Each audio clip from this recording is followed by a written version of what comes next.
Well, I bought you some of my favorite wines. Oh, great. And it's going to be your job to taste them. All right. Now, I bought them, so you can assume I know what I'm doing. But let's say it's you in that wine store or that restaurant. How would you be able to figure out, A, what type of wine is in the bottle, and B, whether you think you're going to like it? Let me guess. Read the label. You got it. Knowing how to read what's on the label tells us a great deal about the wine that's in the bottle. And I got to stress again, it's all about what type of grape the wine is made from and where that grape was grown. And that's really all we're trying to figure out. Now, we're going to start with the French wines because they're easier. But most wines are similar, so you'll get the hang of it. Okay, great. All right? Now, what do we have here? Bottle of Bordeaux. And how do we know that? Well, because of the shape of the bottle. I mean, we just learned that. Okay, so we can assume that it's made from... Cabernet Sauvignon grapes. Okay. Oh, but wait. Actually, that could be Merlot, too. You're good. Yeah, I'm getting it. Okay, now let's take a closer look at the label so we can learn a little bit more about the wine inside the bottle. Okay. Now, the first thing you might notice is the date. You don't have to speak French to know what year the wine was made. But don't worry about years right now. That's the least of your worries. Okay, there are vintage charts out there, and you'll learn that as you go. Okay. Okay. As we look at the label, though, what's the next thing we notice? This big name across the front of the label. Yeah. In this case, Chateau Coutet. Now, what does that tell us exactly? And why is it so big? I don't know. Marketing? Well, sort of. You see, Bordeaux is divided up into regions, subregions, and chateaus.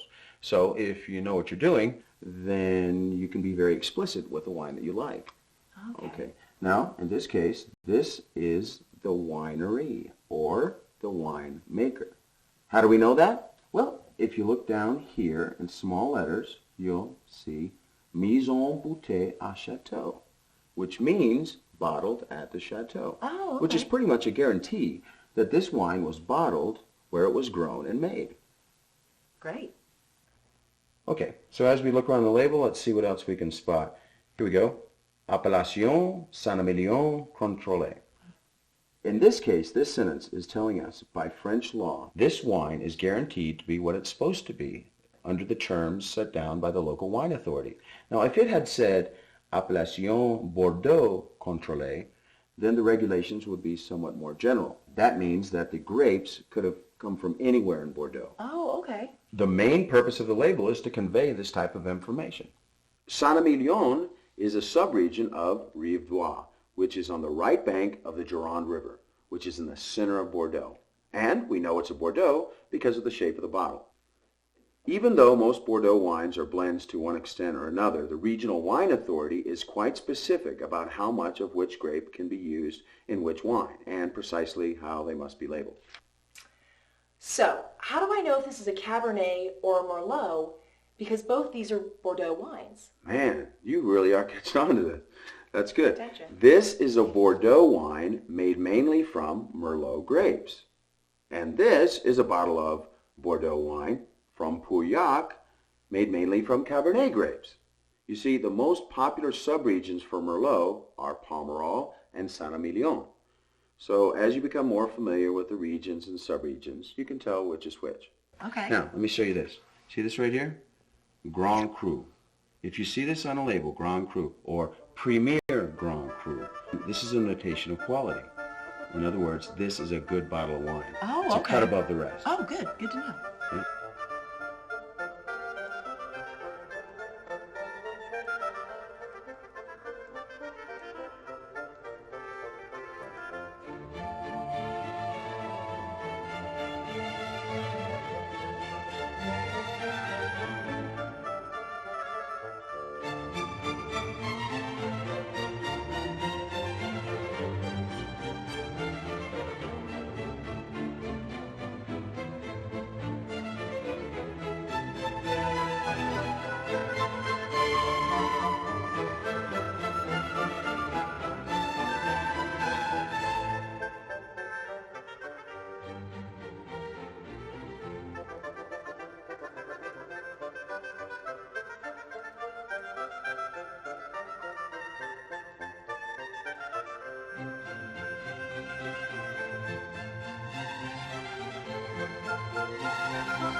Now it gets a little bit more interesting.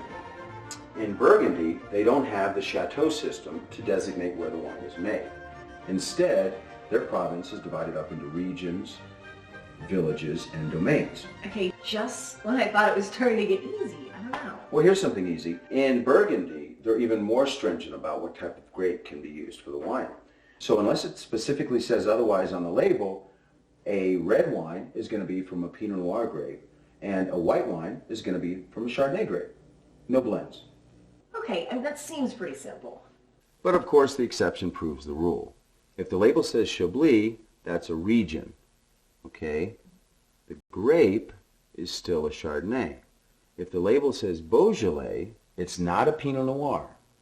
Beaujolais is a regional designation telling you that the grape is Gamay. Okay, this is hopeless. I mean, what is Gamay? It's not hopeless. Gamay is just another type of grape. There's a lot of grapes out there. You'll learn about a lot of them as you go along. Okay. Burgundy's village system is a little bit more complex.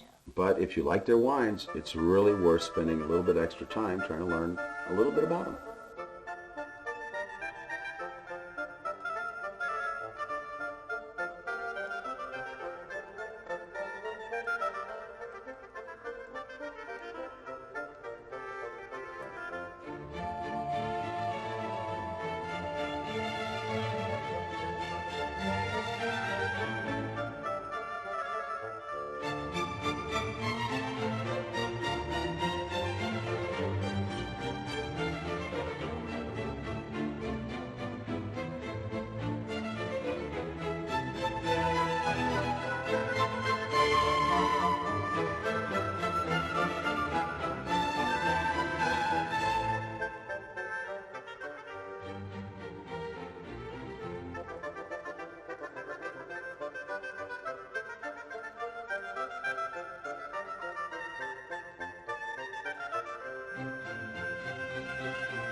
Okay, well, how can I relate all of this information to other wines that aren't from Bordeaux and Burgundy?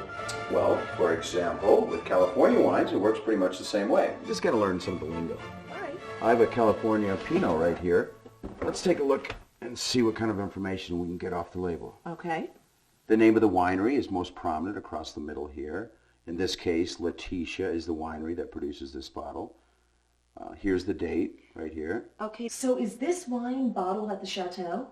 Well, it doesn't say it on the front of the label. Right. But if we turn the bottle over on the back, you'll notice right here, estate grown, produced, and bottled by Letitia Winery. And estate bottled means mise en bouteille à chateau. Remember? Okay, I remember that, but hold on a second. Does that mean that in California, a winery is actually a chateau? Essentially, basically the same thing, yeah. So what else is there? Well, there's the region right here, Arroyo Grande Valley. And just like France, California has famous growing regions. You've had to have heard of them. Sonoma, Napa Valley. Absolutely. You know. Oh, this is very interesting right here. See that? Single vineyard. Now, what this says that the winery that produced this bottle of wine is very proud of the fact that all the grapes that went into this bottle came from a very specific place.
Now for California wines, you might run across a phrase like reserve or vintner's reserve, and this is an indication of quality. Whereas sometimes you might see a phrase barrel select, and that might not mean anything more than the fact that the winery was able to hire an ad agency. Oh, okay. Kind of interesting. But isn't to say it's not a good bottle of wine, but you want to ask some more questions about it. And it pays to get to know some of the regions and wineries so you can make better choices. By the way, when I say better choices, I mean better choices for you, because that's really the bottom line here. You finding out which wines you like best. You know, if it's a famous label wine or a bottle of wine that costs $1,000, if you don't like it, you just wasted a lot of money. So, school's out, class is over, you're done. Go, go, go. Okay, you really think I'm ready? You're ready. You're fine. You'll do fine. Oh, you've been so helpful. You're a good student. Oh, thank you. All right, you'll be fine. Hope so.